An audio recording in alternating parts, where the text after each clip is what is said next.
Anyway, he was asked about January 6th, and he was asking about the people of January 6th, and he did the same sort of thing he does, that they were patriots and these people were wrongly accused and they're in jail for the wrong reasons, and the same bullshit.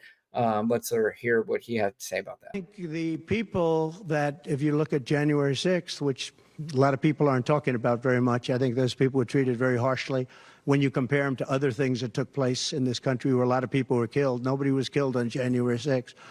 But I think that the people of January 6th were treated very unfairly. And they were there to complain, not through me. They were there to complain about an election. Every answer just feels like a Mad Lib. Does everybody know what a Mad Lib is? I mean, if you were my age, or maybe, I'm sure, I don't know, Mad Lib's still around. Let me know in the comments if you're younger, if you know what Mad Libs are.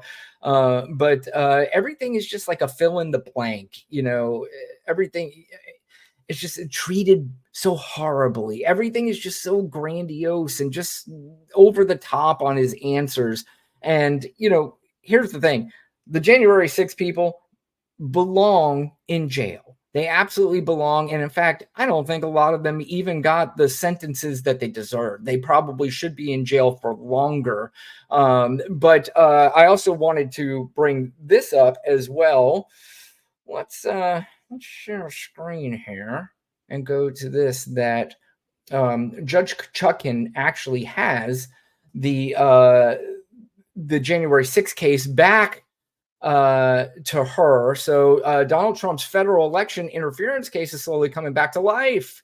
The case is now back in the hands of District Judge Tanya Chutkan after it was frozen for months while the former president was fighting for immunity up to the Supreme Court. The 4 criminal cases against the former president, spanning 88 charges in 4 jurisdictions, have been hung up in months of appeals and delays, creating a Russian nesting doll of courtroom battles with court dates and side hearings on evidence, gag orders, and defense arguments, all designed to slow down the likelihood of another conviction before Election Day. I was listening to some people earlier, and they were saying that they believe that we may see some movement on this particular case, which is good. I mean, because the American people really need to know what happened on that day. Now, we had hearings already through Senate hearings and stuff like that, and or it was there was a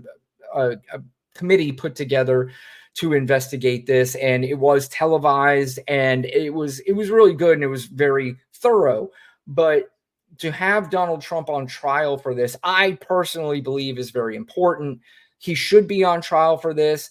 It was, again, one of the biggest travesties and crimes committed against this country by a fucking president of the United States. So I really hope that we get some sort of play here. But here's the other thing. There was a time, I mean, heck, this was about a month and a half ago, 2 months ago, that I was really irritated, maybe even earlier than that, irritated that none of these trials were going to happen. None of them.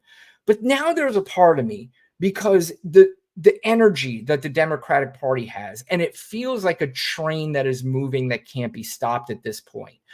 It's almost now as if I'd almost prefer, let's just get through this election, kick the shit out of this guy, and then watch him have the worst 2025 a human being could possibly have. He is going to be indicted left and right. There's going to be absolutely nothing he can do to stop it, other than hopping on a plane and going to visit one of the buddies that he loves so much, like Vladimir Putin or Kim Jong-un, which, again, actually could be scary, because he had classified documents. He probably made copies of a lot of this shit. He's probably got some things in case he leaves the country and he hates this country so much now because he was either going to go to jail or he lost 2 elections back to back, that he would share a lot of these classified documents if he hasn't already. And I 100% do not put that out of the realm of possibility. I am far from a conspiracy theorist,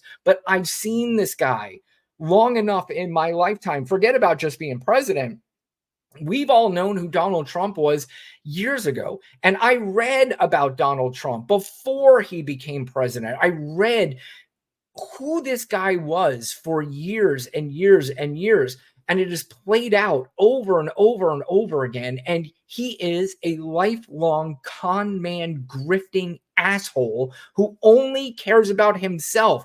People like Paul McGuire and these other MAGA people who actually think he gives a fuck about you. I swear, I promise you, I wish there's some way I can get this through your head. He doesn't.